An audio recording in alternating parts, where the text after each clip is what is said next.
हुआ मेरी माला टूट गई, मैं राम भजन से छूटी।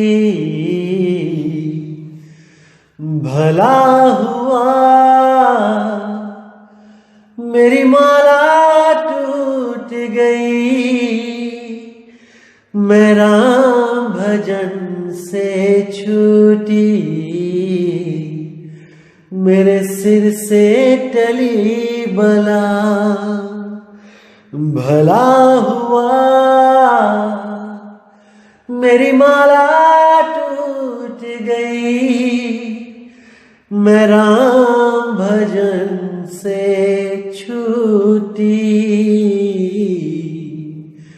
मैं राम भजन से छूटी। नमस्कार मेरे प्यारे भाइयों, मेरे परमात्मा के प्यारे जीव हंसों।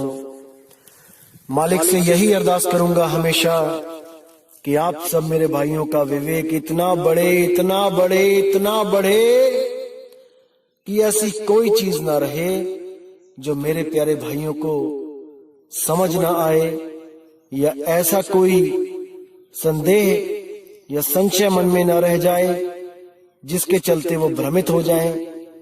मैं कभी नहीं चाहूंगा कि आप में से कोई एक भी ऐसा जीवहंस कभी भी भ्रमित हो, या ऐसी कोई भी चीज रहे जो आपको समझ में ना आए। लेकिन उसके लिए मेरे भाइयों, आपको भी मेरा साथ देना पड़ेगा। जो चीज मैं समझाना चाहता हूं आपको भी पूरे मन से समझना पड़ेगा, पूरा विवेक लगा के उसको समझना पड़ेगा। अगर फिर भी समझ में नहीं आता है तो आप मुझे फोन कर सकते हैं, लेकिन पूरा जोर लगा दो मेरे भाई एक एक चीज को समझने में। तो दोस्तों, आज जो हम वाणी लेंगे अनमोल वाणी है, वो बीजक की। सतगुरु बंदी छोड़ कबीर साहब का जो मूल ग्रंथ है बीजक, बहुत ही प्यारी वाणी है, बहुत ही विवेकी वाणी है। अगर आपने इस वाणी को सही से समझ लिया तो 99% आप भ्रमों से बाहर हो जाओगे, बाहर निकल आओगे। तो क्या कहती है वाणी, आइए जानते हैं। आपन पाओ आप ही बिसरे हो, मतलब कि अपने स्वरूप को खुद ही भूल गया। ये बीजक की वाणी है। शब्द 76 बहुत सुंदर शब्द है। आज इस पे पूरा विचार करेंगे। जैसे स्वान कांच मंदिर में भरमत भूख मर्यो, ज्यों के हर बपु निरख कूप जल प्रतिमा देख पर्यो। यानी कि जैसे कांच के मंदिर में अगर कोई स्वान यानी कुत्ता घुस जाए तो वो देखता है कि चारों तरफ जो कांच लगा है उसके अंदर उसकी प्रतिमा दिखाई देने लग जाती है, उसका प्रतिबिंब दिखाई देने लग जाता है, और वो वहां पर सोचता है कि मुझे अन्य कुत्तों ने घेर लिया है और ये मुझे नुकसान पहुंचाएंगे। और वो उन कुत्तों की तरफ देख के, यानी अपने ही प्रतिबिंब की तरफ देख के भौंक भौंक के अपने प्राणों को त्याग देता है। मरता मरता भी भौंकता रहता है, क्योंकि वो अपने निज स्वरूप को नहीं जानता, वो अपने निज स्वरूप को भूल चुका है, भूल चुका है। एक छोटी सी कहानी सुनाता हूं। एक बार एक राजा ने ऐसा ही एक महल बनवाया, शीश महल, जिसमें कांच ही कांच लगे थे। तो राजा को पता था कि कोई भी कुत्ता अगर शीश महल में जाता है तो भौंक भौंक के मर जाता है। तो राजा को एक खेल सूझा उसने पूरे शहर में ढिंडोरा पिटवा दिया कि भाई जो भी अपने कुत्ते को इस शीश महल में एक रात बिता देगा उसको मैं अपना आधा राज्य दान में दे दूंगा, इनाम में दे दूंगा। तो बड़े बड़े लोग आए, बड़े बड़े ट्रेंड कुत्ते आए, और जैसे ही उनको छोड़ा गया तो एक रात में क्या हुआ, वो भौंक भौंक के उन्होंने अपने प्राण त्याग दिए।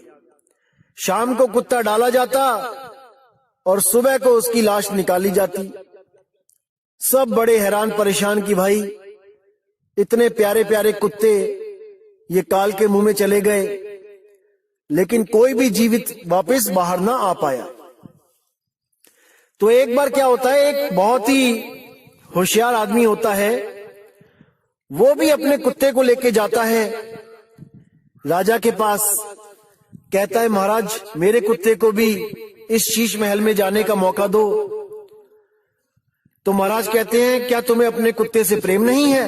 बहुत ही सुंदर कुत्ता होता है वो कहता है जी मुझे पूरा प्रेम है अपने कुत्ते से, आप इसको अंदर जाने का मौका तो दो। तो राजा कहता है चलो ठीक है। तो शाम को उस कुत्ते को जब शीश महल में भेजा जाता है और दरवाजे लगा लिए जाते हैं और पूरी रात बीत जाती है, जब सुबह को खोला जाता है तो देखते हैं कि कुत्ता वहीं पर बैठा हुआ है और कभी इस शीशे को देखता है, कभी उस शीशे को देखता है, कभी उस शीशे को देखता है, लेकिन भौंकता नहीं है। राजा बड़ा परेशान, ऐसा कैसे हो सकता है भाई? अरे सारे शहर के कुत्ते मर गए, लेकिन ये कैसा कुत्ता है भाई, ये क्यों नहीं भौंकता है? तब राजा मजबूरी में उसको आधा राज्य दे देता है, लेकिन उससे पूछता है मुझे ये तो बता दे कि ये भौंका क्यों नहीं? तब उस आदमी ने क्या कहा कि महाराज जी जब भी मैं अपनी दाढ़ी बनाता था तो जो शीशा मैं यूज करता था वही शीशा मैं इस कुत्ते को भी दिखा देता था बार बार। तो जैसे ही मैं यूज करता था वही शीशा उसको भी बार बार दिखाने से उसको भी समझ आ गया कि इसमें जो कुत्ता दिखाई दे रहा है वो मेरा ही प्रतिबिंब है, मेरा ही प्रतिबिंब है, मेरी ही नकल है, ये असल नहीं है। जो दिख रहा है वो नकल है, असल नहीं है। अरे जो दिखे सो माया संतों, इसीलिए साहिब ने बोला जो कुछ भी दिखता है वो दृश्य है और जो उसको देखता है वो दृष्टा है। इसीलिए कुत्ता भी समझ चुका था कि मैं दृष्टा हूं, मुझसे भिन्न कुछ नहीं है, सब भ्रम भूत है, मेरे सिवा कुछ भी सत्य नहीं है। इसलिए वो कांच के मंदिर में बैठकर भी अपने प्रतिबिंब को भली भांति जान रहा था कि वो सब मेरी ही नकल है। लेकिन कुछ लोग जो इस कुत्ते से भी गए गुजरे हैं विवेक बुद्धि में, वो उस प्रकाश को देखकर, वो किसी आकृति को देखकर, वो किसी महलों को देखकर, वो आम के बगीचों को देखकर, सोने की सड़कों को देखकर उनको असल मान बैठते हैं कि वो सब असल है, असली स्वर्ग है, असली सतलोक है, असली अगम अनामी लोक है। अरे मेरे भाई ये सब नकल है। जो दिखे सो माया संतों, रंग बदले बहरूपिया। समझ जाओ, समझ जाओ, समझ जाओ, फिर मौका नहीं मिलेगा मेरे भाई, समझ जाओ। तो कहते हैं जैसे सोन कांच मंदिर में भरमत भूख मर्यो, ज्यों के हर बपू निरख कूप जल प्रतिमा देख पर्यो। जैसे एक शेर की कहानी सुनी थी आपने, वो शेर जब कुएं में अपनी ही प्रतिमा को देखता है और सोचता है कि कोई और शेर आ गया है जो मुझे चैलेंज कर रहा है लड़ने के लिए, तो वो उस कुएं में छलांग मार देता है और अपने प्राणों को खो देता है। केवल इसीलिए क्योंकि वो नहीं समझ पाता कि जो दिखे सो माया। अरे जो प्रतिबिंब दिख रहा है वो मेरा ही छाया है, मेरा ही नकल प्रतिबिंब है। असल तो मैं कुएं से बाहर हूं, नहीं समझ पाता।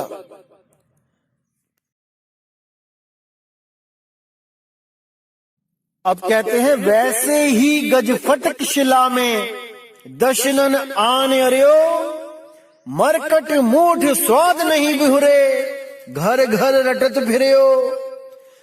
जैसे जंगल में एक शिला होती है तो हाथी अपने स्वरूप को ना पहचानने के कारण उस शिला को हाथी समझ जाता है और सोचता है कि कोई और हाथी मुझे चैलेंज कर रहा है झगड़ा करने के लिए, और उस शिला पर वो धक्का दे दे के अपने सिर से लड़ लड़ के उस शिला से अपने प्राण त्याग देता है, वहां पे अड़ जाता है। दशनन आने अड़ियो, मरकट मूठ स्वाद नहीं बूहरे, घर घर रटत फिरियो। जो बंदर पकड़ने वाले जो होते हैं वो क्या करते हैं, कुछ चने लेते हैं, जमीन पे बिखेर देते हैं और वहीं पर एक जमीन में एक सुराही गाड़ देते हैं जिसकी गर्दन बहुत पतली होती है सुराही की, और उसके अंदर भी कुछ चने के दाने फेंक देते हैं। तो बंदर जब ऊपर के चने सब खा लेता है जमीन के और देखता है कि सुराही में क्या है, जब उसको दिखता है कि चने हैं तो वो अपना हाथ डालता है। जब हाथ डालता है तो सीधा डल जाता है, लेकिन जब वो मुट्ठी भर लेता है चने की तब उसका हाथ बाहर नहीं आता, क्योंकि वो मुट्ठी दबोच लेता है, टाइट कर लेता है। चने दबोचता है, मुट्ठी टाइट हो जाती है, वो लॉक लग जाता है, फंस जाता है। अब वो अगर चने छोड़ के हाथ बाहर निकाल ले तो वो आजाद हो सकता है, लेकिन उसको लगता है कि मेरा किसी ने हाथ अंदर पकड़ लिया है, क्योंकि जब मैंने हाथ डाला था तब तो बड़े आराम से डल गया था, अब मैं निकाल रहा हूं तो हाथ निकल नहीं रहा है, मुझे किसी ने पकड़ लिया है। केवल और केवल उस लालच के कारण। अगर वो मुट्ठी खोल दे तो वो बाहर आ सकता है, लेकिन मुट्ठी बंद रखता है क्योंकि चने ना कहीं छूट जाएं। तो एक मुट्ठी चने के कारण वो पूरी उम्र घर घर नाचता है, घर घर नाटक करता रहता है और महादुख पाता है, आजादी को हमेशा के लिए खो देता है। ये केवल और केवल अपने निज स्वरूप को ना जानने के कारण मेरे भाई। तो आगे कहते हैं, कहे कबीर ललनी के सुवना तो हे कवन पकड़ियो। नलनी के सुवना का मतलब क्या है? आपने देखा होगा कि तोता पकड़ने वाला जो शिकारी होता है वो क्या करता है, तोते को पकड़ने के लिए एक खोखली पाइप लेके आता है, जो अंदर से खोखली होती है, उसको एक धागे में बांध देता है। जैसे कपड़ा सुखाने के लिए जो एक तार बंधी होती है, मान के चलो कि उसी में एक पाइप जो खोखली है वो चढ़ा देता है ऊपर, अंदर धागा है, ऊपर पाइप है, और नीचे रख देता है बहुत बड़ा टब पानी से भर के, और उसी पाइप पे बांध देता है मिर्ची। अब तोता जब दूर से देखता है कि मिर्ची बंधी है तो उसको नहीं पता होता है कि ये पाइप है कि ये एक डाल है या एक तार है जिस पे मैं जाके बैठूं। उसको यही लगता है कि एक बैठने के लिए जगह बनी हुई है जिस पे मैंने जाके बैठ जाना है। तो जैसे ही वो वहां पे जाता है, जैसे ही वो पाइप पे बैठता है, वो पाइप क्या होती है, वो घूम जाती है। अब तोता जहां सीधा बैठता है वो उल्टा हो जाता है, और जैसे ही उल्टा होता है एकदम उसकी नजर नीचे पड़े पानी पे पड़ती है और वो डर जाता है। डर के मारे उसके जो पैर होते हैं अपने आप टाइट हो जाते हैं, कस के पकड़ लेता है। कस के पकड़ने के कारण वो पूरा उल्टा लटका होता है और वो सोचता है कि मुझे किसी ने बहुत जोर से पकड़ लिया है, और इस ललनी ने इस पाइप ने मुझे कस के पकड़ लिया है और अब ये मुझे छोड़ नहीं रही। इसी भ्रम में वो लटका रह जाता है और शिकारी आके उसको दबोच लेता है। अगर वो ये भ्रम निकाल दे कि इसने मुझे पकड़ा हुआ है और इस ज्ञान में आ जाए कि मैंने पकड़ा है इसको, मैं छोड़ के इसको उड़ सकता हूं। अगर इस ज्ञान को वो ग्रहण कर ले तो वो कभी भी पिंजड़े में कैद ना हो पाए। लेकिन अज्ञानतावश वो यही समझता रहता है कि इस नलनी ने, इस पाइप ने मुझे पकड़ लिया है और मैं अब उड़ नहीं पाऊंगा। बस इसी भ्रम में वो शिकारी के हाथ लग जाता है। इसीलिए साहिब बोल रहे हैं, कहे कबीर ललनी के सुवना तो हे कवन पकड़े हो। अरे तुझे किसने पकड़ा है रे, तूने पकड़ा है इसको। इसीलिए बोल रहे हैं, हे जीवात्मा तुझे कोई नहीं पकड़ सकता, काल तुझे नहीं पकड़ सकता, माया तुझे नहीं पकड़ सकती, 3 गुण तुझे नहीं पकड़ सकते, 5 तत्व, 25 प्रकृति, 10 इंद्रियां तुझे नहीं पकड़ सकते। तू आजाद है, लेकिन तूने इसे पकड़ रखा है, इसलिए तू गुलाम है, इसीलिए तू गुलाम है। अगर तुझे कोई ऐसा गुरु मिल जाए जो तुझे तेरा निज स्वरूप लखा दे और इस जड़वत प्रकृति से तुझे अलग कर दे, तो तुझे कोई नहीं पकड़ सकता। अरे नल्ली के सुवना तो हे कवन पकड़े हो, तुझे कौन पकड़ सकता है, अर्थात कोई नहीं। अरे ये धरती हांडी भई, ढकना भयो आकाश, 3 लोक ईंधन भया, जीव को कहा निकास।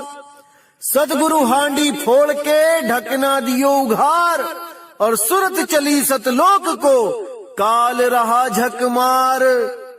ये सुरत अपने निज स्वरूप उसको प्राप्त करने के लिए चली और ये काल झक मार रहा है। ये उसको नहीं पकड़ सकता, क्योंकि उस सुरत के बिना ये बेजान है, जड़ है। केवल उस सुरति की वजह से ये तन और मन चलायमान है, ये जीवित हैं। जैसे आप कार चलाते हो, कार जड़ है, आप चेतन हो, आपके द्वारा कार चलाई जाती है, आपके बिना कार नहीं चल सकती। समझो इसको, आप हो जो इसको चला रहे हो।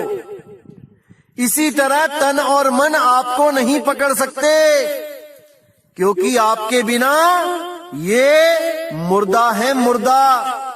लेकिन आपकी शक्ति से ये जीवित होके इस 3 लोक को बसा के बैठे हैं। 3 लोक में इनका राज है, आपको गुप्त कर दिया गया है, ये प्रगट है, और आप उस गुप्त रूप को, उस गुप्त नाम को, उस निज नाम को नहीं जान पा रहे।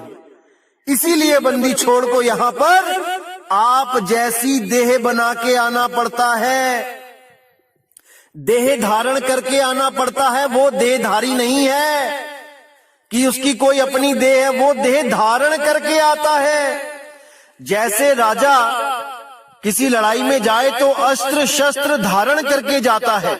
इसका मतलब ये नहीं कि वो घर में बैठा हो भी अस्त्र शस्त्र धारण करके बैठा होता है, या उसके शरीर ही अस्त्र शस्त्र से लदे होते हैं। नहीं भाई, जब समय आता है तब वो अस्त्र शस्त्र धारण करता है और युद्ध को जाता है।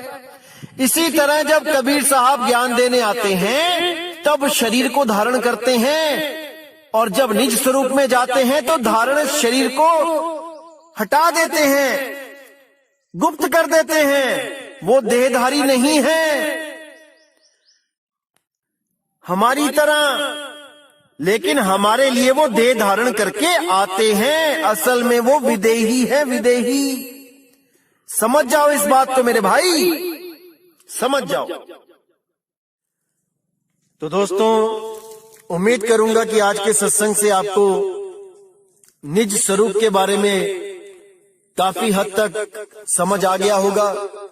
और कुछ लोग आपको भ्रमित करने की कोशिश कर रहे हैं कि देखो, जैसे कांच के मंदिर में कुत्ता भौंक भौंक के मर जाता है अपने निज स्वरूप को देखता हुआ, ऐसे ही आप भी मर जाओगे, भ्रमित हो जाओगे। दोस्तों, वो निज स्वरूप दिखता नहीं है, जो दिख रहा है वो निज स्वरूप नहीं है, वो प्रतिबिंब है। उन लोगों को इतना भी नहीं समझ में आ रहा है कि शीशे में निज स्वरूप नहीं दिखाई देता है, प्रतिबिंब दिखता है। निज स्वरूप वो होता है जो शीशे में देख रहा होता है, वो शीशे से बाहर होता है। और जिसको निज स्वरूप का ज्ञान होता है वो किसी भी चीज को देख के भ्रमित नहीं होता है। भाई अभी आप और ज्ञान अर्जित करो, तब इस ज्ञान के मैदान में आना मेरे भाई। तो आप लोगों ने इन लोगों की बातों पे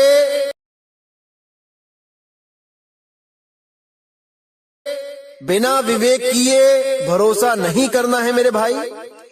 इन लोगों को बोलने दो क्या बोलते हैं, आप केवल विवेक करते रहो कि ये क्या कह रहे हैं, क्या समझाना चाहते हैं, कहीं ये खुद भ्रमित तो नहीं है, जिनकी बातों में आके आप और भ्रमित हो जाओ। बिल्कुल पूरा विवेक लगा देना है आपने। किसी भी सत्संग को सुनने में जो मेरे खिलाफ बोलते हैं उसको 10 बार सुनो, समझो कि कहां पर वो गलती कर रहा है। अगर आपने उसकी गलती को पकड़ लिया तो मैं समझ लूंगा कि आप में विवेक शक्ति जाग चुकी है मेरे भाई, जाग चुकी है।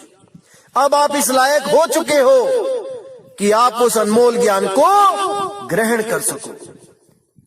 तो दोस्तों आज का सत्संग इसी के साथ मैं समाप्त करता हूं। और आने वाली 1 तारीख को इस 12वें पंथ के काल दूतों का जो जाल है वो बिल्कुल काट दिया जाएगा। ऐसा कोई भ्रम नहीं बचेगा जो ये किसी को भ्रमित कर सकें। उस भ्रम का नाम लेके हर चीज बिल्कुल क्लियर कर दी जाएगी। और इनके पंथ का जो अज्ञान है वो 1 अप्रैल फूल वाले दिन खत्म कर दिया जाएगा, ताकि ये आने वाले किसी भी भगत को फूल ना बना सके, मूर्ख ना बना सके। ये 1 अप्रैल फूल आखिरी मूर्ख दिवस होगा भक्त समाज के लिए जो सच में परमात्मा को खोज रहे हैं। इस 1 अप्रैल फूल के बाद कोई भी अधूरा गुरु किसी भी भगत का 1 अप्रैल फूल नहीं बना पाएगा भाई, नहीं बना पाएगा। लेकिन आपने पूरा विवेक लगा देना है दोस्तों सत्संग को समझने के लिए। दास पूरी मदद करेगा आपकी कि आप इस सब भ्रम से बाहर आ सको। तो दोस्तों मुझे विदा दीजिए। जय गुरु बंदी छोड़ वैराग साहेब, जय गुरु बंदी छोड़ साधु शरण साहेब, जय गुरु बंदी छोड़ मदन साहेब, जय जय सतगुरु बंदी छोड़ सतगुरु कबीर साहेब की सदा ही जय हो, सदा ही जय हो मेरे मालिक।